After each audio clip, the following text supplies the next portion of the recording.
adjusted. There we go. Like I was saying, I'm kind of adding in a little bit of color just to break up the line. So we don't want that line, right? We want the feeling of the brush. So what I love about Cerulean Twilight and Fern is the two of them layer so nicely together, and they just give each other even more texture and granulation. Okay, good. So what you should be careful about, like I said, is don't do it all in the same line or you'll just continue on the line. You want to break up the white spaces until it now becomes the tree that you see forward instead of the mountain line that we were seeing before. And that's how you get rid of that. So I'm just taking Fern right out. And then to keep it nice and like random, I'm using my tissue here just to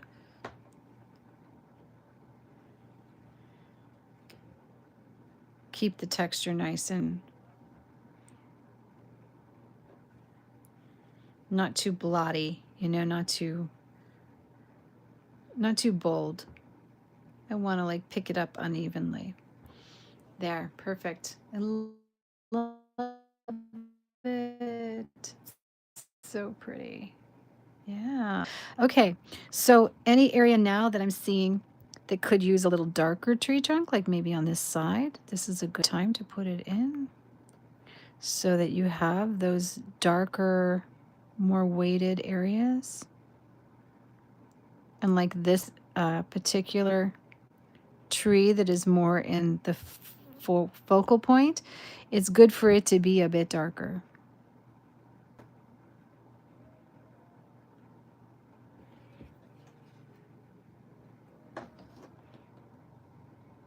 And again, I'm just going to bring some of my dark paint right down.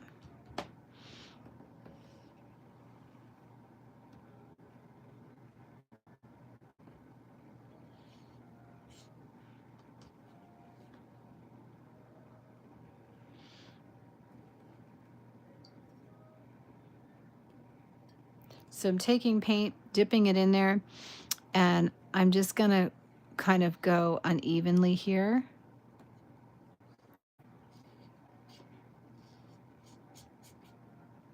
Just so that I can blend that area.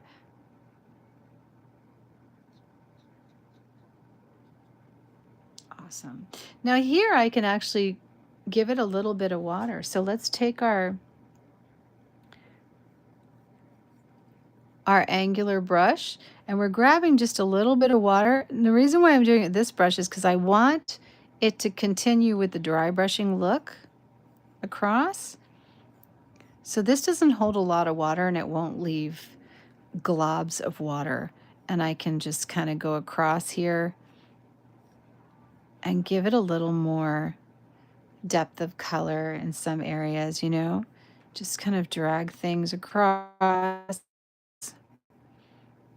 So we still have the lights, but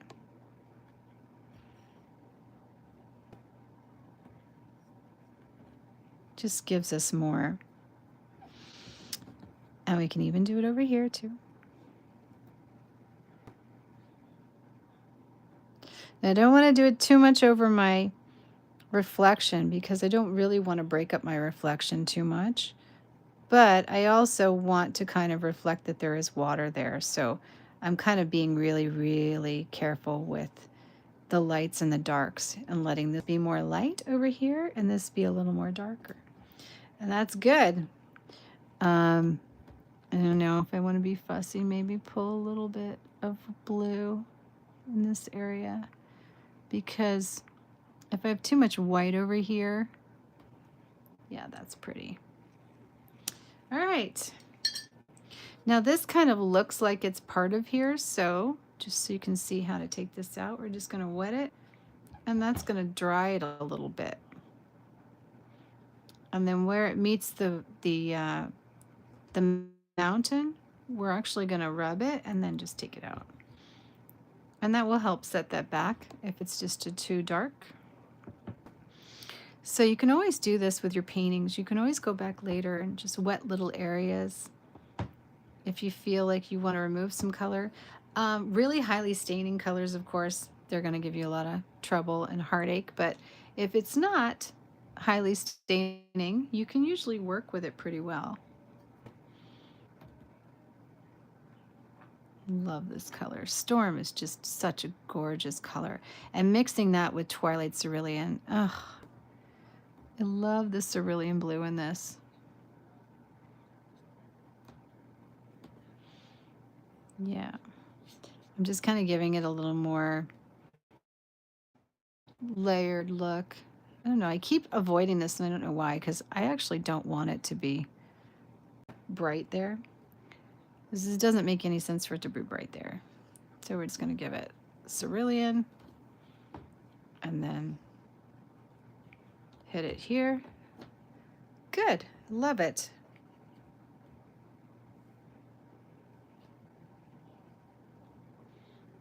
Yeah, I don't actually want any white spots in here because I feel like the white's just too bright. I want it to be more colored, but with lots of texture. So we want lights and darks, but we don't want it to just be really, really bright. I love the way the trees, look at how the yellow just kind of came in. Now we don't want to overwork this area, right? So now we're just going to kind of go through, make sure there's no blots. I'm actually pretty happy with that. I do think that here we could define that a little bit. So let's go back to our spatula.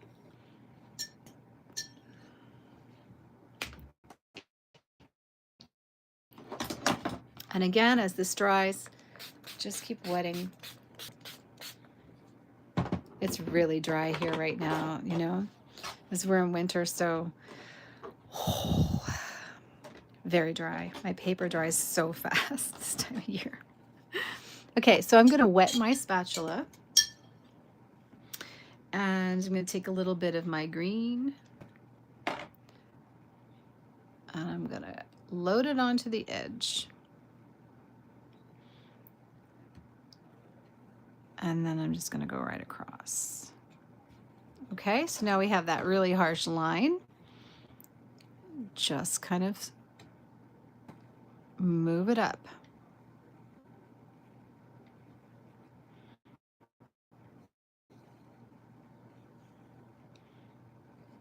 Move it up until you get rid of the harsh lines and it runs out of color, it runs out of liquid.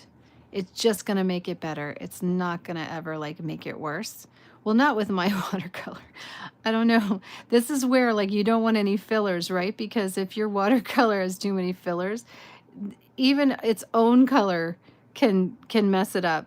Just adding more color to color, it can literally look weird, like it's like so opaque, and that's just the fillers.